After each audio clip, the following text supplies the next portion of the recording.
அது மாத்தி திருப்பி வந்தா கரெக்டா இருக்குமா என்னன்னு தெரியல. ஆக்சுவலா அது ஒரு ப்ராப்ளம்.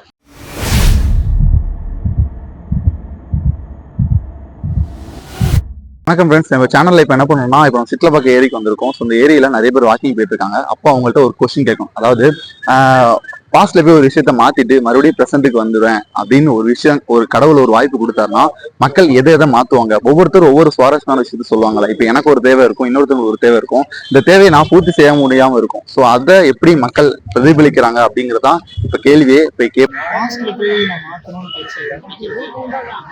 என்ன லைஃப்ல ஆக்சுவலா அது ஒரு ப்ராப்ளம். பாஸ்ட் போய் மாத்தணும்னு நினைக்கிறது ஒரு ப்ராப்ளம். எப்படின்னா இது வரைக்கும் நம்ம ஒரு மிஸ்டேக் பண்ணிருக்கோம், அங்கிருந்து வந்ததுனால நம்ம இவ்வளவு கஷ்டப்படணும் அப்படின்னு. இப்போ நமக்கு இந்த பாதை தெரிஞ்சிருச்சு. ஆனா நம்ம இதுக்கு போய் பாஸ்ட் ஒரு சான்ஸ் கிடைச்சிருந்து ஒரு விஷயத்தை சேஞ்ச் பண்ணி நம்ம புது பாதையில டிராவல் பண்ணோம். அந்த புது பாதையில என்ன வரப்போகுதுன்னு தெரியாது. இன்னொன்று திரும்ப அங்கே ஏதாவது ஒரு மிஸ்டேக் இருக்கும். அப்ப நம்ம மறுபடியும் இன்னொரு சான்ஸ் எதிர்பார்க்கணும், திரும்ப சரி பண்ணணும். It's loop whole. நம்ம அதை மாட்டிக்கலாம். நீங்க என்னென்னமோ பேசுறீங்க, எனக்கு ஒரே குழப்பமா இருக்கியா. வெளியே வரணும், அக்செப்ட் பண்ணிட்டு என்ன இருக்கோ இங்க இருந்து அடுத்து என்ன பண்ணலாம்னு யோசிச்சு போறது மென்டல் பீஸ். பார்க்கும்போது எனக்கே ரொம்ப ஒரு மாதிரி இருக்கு. ஏன்னா நீங்க இவ்வளவு கருத்துக்களை அள்ளிக்கு இருக்கீங்க, என்னால நம்பவே முடியல. மாப்பிள இவன் தான் எங்கேயோ செமத்தியா வாங்கியிருக்கான். பெரிய விஷயமா இருக்கு. அப்புறம் உங்க பேரு? இப்ராஹிம். எங்க ஒர்க் பண்றீங்க? சென்னையில. சரி, ஒரு கேள்வி. அதாவது நீங்க பாஸ்ட்ல போயிட்டு ஒரு விஷயத்த மாத்திட்டு மறுபடியும் ப்ரெசென்ட்டுக்கு வந்துருவேன் அப்படின்னா உங்க லைஃப்ல எந்த விஷயத்த நீங்க மாத்துவீங்க? மாத்தி திருப்பி இங்க வந்தா. ஆமா. ஐயோ நம்ம மைண்ட் அங்க போகுது. அது மாத்தி திருப்பி வந்தா கரெக்டா இருக்குமா என்னன்னு தெரியல. ஆனா இன்னைக்கு என்ன தீர்மானத்தோட வந்திருக்கான்னு தெரியலடா சாமி. நான் காலேஜ் முடிச்சா லவ் பண்ணேன் 3 வருஷம். லவ் பண்ணும்போது மெச்சூரிட்டியா லவ் பண்ணோம். லவ் பண்ணி இருக்கும்போது என்னன்னா, இது பேரண்ட்ஸ் அக்செப்ட் பண்ணா சேருவோம், இல்லாட்டி இதா மெச்சூர்டா பிரிஞ்சிருவோம். ஏன்னா 2 பேரும் அவங்களும் பேரண்ட்ஸ் மேல ரொம்ப லவ்வா இருந்தாங்க, நானும் லவ்வா இருந்தேன். பிரிஞ்சு வர முடியல என்னால. ஓடி போய் கல்யாணம் 2 பேருக்குமே விருப்பம் இல்லை. அப்படி பேசிக்கிருந்தோம். அந்த சண்டை ஒரு நாள் வந்துச்சு. எப்படியா பல நாள் திருன்னு ஒரு நாள் ஆகப்படுவான் மாதிரி அந்த சண்டையும் வந்துச்சு ஒரு தடவை. அப்படி வரும்போது நான் 2 பேருமே ஓகே இதுக்கு மேல வேணாம், 2 பேர் வீட்லயும் பேசி பார்த்தோம், முடியல. சரி இதுக்கு மேல வேணான்னு சொல்லிட்டு பிரியாணி வச்சேன். ஏன் பிரியாணி வச்சேன்னா, எப்படி ஒரு 4 பேரு தப்பா பேசுவாங்க, கல்யாணம் பண்ணிட்டு போனா ஏதாச்சும் பேசிடுவாங்க, அவங்க வாயெல்லாம் நம்ம மூட முடியாது அப்படின்னு நினைச்சுதான் சரி ஓகே இதுக்கு மேல வேணான்னு சொல்லிட்டு பிரிய ட்ரை பண்ணோம். அப்படி பிரிஞ்ச உடனே வாழ்க்கை நல்லா இருக்குன்னு பார்த்தா நல்லா இல்ல. அந்த 4 பேர் வாயை மூடவே முடியல. நம்ம எந்த டிசிஷன் எடுத்தாலும் அந்த 4 பேர் குறை சொல்லிக்கிட்டு தான் இருக்கானுங்க. இது வேலைக்கு போனாலும் குறை சொல்றாங்க, வீட்டுல இருந்தாலும் குறை சொல்றாங்க. அதனால அப்ப நான் வேற ஏதாவது பெட்டரா அவன் கிடைக்கிறான் மாதிரி அப்படின்னு யோசிச்சு இது சூப்பரா யோசிச்சு அன்னைக்கே முடிவெட்டு இருந்தா சரி நல்லா இருந்துக்குமான்னு தெரியல, ஒரு நிம்மதியான வாழ்க்கை அமைஞ்சிருக்கும், டிராவல் பண்ணிருப்பேன் நல்லா. இப்ப சொல்ல சுற்றுற மாதிரி இருக்குது. சரி ப்ரோ, இப்போ உங்களை அவருக்கு ஏதாவது சொல்ல நினைக்கிறீங்களா? அவங்களுக்கு என்ன, அவங்க தெரியல நல்லாதான் இருப்பாங்க. அவங்க மென்டாலிட்டி, என் மென்டாலிட்டி வேற, அவங்க மென்டாலிட்டி வேற. நான் எதா இருந்தாலும் ஒரு சின்ன பிரச்சனை இருந்தாலும் அதை பத்தி யோசிச்சுக்கிட்டே உட்காந்துருப்பேன். அது முடியற வரைக்கும், அடுத்த பிரச்சனை வர்ற வரைக்கும் முடியாது, அடுத்த பிரச்சனை வர்ற வரைக்கும் அதை பத்தி யோசிச்சுக்கிறேன். அவங்க அப்படி இல்லை, போகுது அப்படின்னு சொல்லிட்டு கடந்து போயிட்டு இருப்பாங்க. அதனால அவங்க பாசிட்டிவா திங்க் பண்ணி நல்லா இருப்பாங்க. நம்பிக்கை இருக்கு, நல்லா இருப்பாங்க, ஹோப் இருக்கு. ரொம்ப அனுபவிச்சிருக்கீங்க போல. ஆமா, இல்ல ப்ரோ, லவ் பண்றவங்களாம் அந்த மாதிரி குரல் தானே ஆறுதல். தெரியல வச்சு ஒரு கோட்டு சொல்ல நம்ம என்ன இருந்தாலும் ஒரு குரல் கேட்டா போதும் அப்படிங்கறது தான் ஆறுதல். அதனால அவ்வளவு. சரி ப்ரோ, அதெல்லாம் விடுங்க. கண்டிப்பா நீங்க நினைச்ச மாதிரி நல்லதே நடக்கும். அவன் அடி பண்றான், அவன் கேரகம் அப்படி இருக்கு.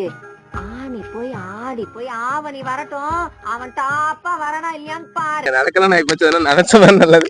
சரி ஏதோ ஒன்று நடக்கும்னு சொல்லி விடுங்க. சரி ஓகே.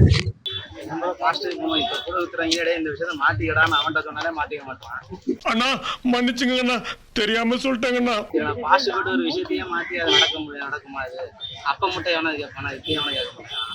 ரொம்ப விலக்கியில் சொல்ற மாதிரி அப்படின்னா எப்படின்னா மாத்திருக்கீங்க. இல்ல ப்ரோ, கூட சுத்துறாங்க, ஒரு பொண்ணு விட சுத்துறாங்க, அந்த பொண்ணு வேணான்னு போயிடுது. வேணாம் விட்டுறான்னு சொன்னா என்ன ஜோக் காட்டுறீங்களா? என்ன ரங்கா ஜோக் காட்டுறீங்களா? எனக்கு பொண்ணு கிடைக்கலன்னு இல்ல ப்ரோ, உனக்கு கிடைக்கல வேணான்னு சொன்னா அது என்னமா அப்ப கொஞ்சம் கூட வெக்கப்படாம பேசிட்டேன். இல்ல உங்களுக்கு கிடைக்கல இல்ல ப்ரோ, எனக்கு கிடைக்கலங்கிறதோட உனக்கு கிடைக்காத ஏன் நீ தேடி போய் கிடைக்கும் அப்படின்னு நம்ம சொல்றோம். எந்த விஷயமும் இல்ல, இருக்கிறத வச்சு வாழ்ந்தாலே போதும் அப்படின்னு. அதான் ப்ரோ, இப்ப என்ன இருக்கோ அதுக்கு ஏத்த மாதிரி வாழ்ந்துட்டு போக வேண்டியதான் ப்ரோ. சின்ன சின்னதாக ஏதாவது மாற்றணும், பெருசா அதை மாற்ற முடியுன்ற விஷயம்ன்றது ரொம்ப கம்மியாக. எவ்வளவோ பண்ணிட்டோம், இத பண்ண மாட்டோம். ஒருவேளை உங்களுக்கு நீங்க லவ் பண்ண பொண்ணே பாஸ்ட்ல போய் உங்க லவ் பண்ண மாதிரி ஆக்ஷன் கிடைச்சுன்னா நீங்க என்ன பண்ணுவீங்க? சான்ஸே இல்லை. இப்போ திரும்ப அந்த பொண்ணு இப்போ வந்தாலே வேணாம் போயிட்டு எதுக்கு அதெல்லாம் அப்படியே அங்கேயே கட் பண்ணி விட்டு போயிடணும். ஓஹோ அப்படியா சங்கதி? என்னமே வரக்கூடாது. இருக்கீங்களா? அதுதான் ப்ரோ ரொம்ப மோசமான எண்ணமே. இப்போ ரிஜெக்ட் பண்ணி போற பொண்ணு திரும்ப வந்தாலே வேணான்றவங்க அதை நான் ஃபாஸ்ட்டு வேற போயிட்டு பிடிக்கணுமா? ஓ நீ அப்படி வரியா? இவ்வளவு விரக்தியில எப்படி ப்ரோ வாழ்றீங்க? இது விரக்தி இல்லை ப்ரோ. இது சும்மா இப்போ நமக்கு என்ன தோணுதோ ஜாலியாக பேசிட்டு பேசணுமா அந்த தருணத்துக்கு ஏற்ற மாதிரி நம்ம வந்து வாழ்க்கையை பண்ண எடுத்துட்டு போயிடணும். இருக்க சுச்சுவேஷன் வச்சு நான் சந்தோஷமா இருக்கேன். எதுக்கு பாஸ்ட் ஃபியூச்சர் இதுக்கெல்லாம் சந்தோஷமா இருந்துட்டு போகணும் அப்படிங்கிறது மட்டும்தான் அவங்க எண்ணமா இருக்கு. எப்படியும் நடக்காதுன்னு நமக்கு தெரியும். உங்க மூஞ்சி பார்த்தா நல்லா குறி சொல்ற ஒரு மாதிரி இருக்கு. அது ஒரு வேளை சரி இப்படி நடந்திருந்தா அப்படின்னு யோசிக்கிறதே எனக்கு வந்து அப்படி யோசிக்கிறது கொஸ்டினே வந்து ஃபியூச்சர் அதாவது பாஸ்ட்ல போய் கடவுள்கிட்ட போய் ஒரு வாய்ப்பு தந்துட்டாரு அப்படின்னா நீங்க எதை மாத்தணும் அப்படிங்கிறது தான். அதுதான் ப்ரோ சொல்ல வரேன். முதல்ல இது நடக்காதுன்ற விஷயத்த நான் ஏன் யோசிக்கணுன்றதுனால தான் இப்படி சொல்றேன். இப்போதைக்கு தான் இருக்கு. இப்போதைக்கு என்ன பண்ண முடியும் இன்ஸ்டன்டா நமக்கு என்ன தோணுதோ அதை பண்ணலாம்னு வேணா தோணும். மற்றபடி பாஸ்ட்டுங்கிற விஷயத்து அந்த பாஸ்ட் நடந்ததே வந்து மோசமான விஷயம் தான் நிறைய நடந்திருக்கும். அதனால நம்ம மறக்கணும்னு நினைச்சு சுத்திட்டு இருக்கோம். என்ன டயலாக்டா?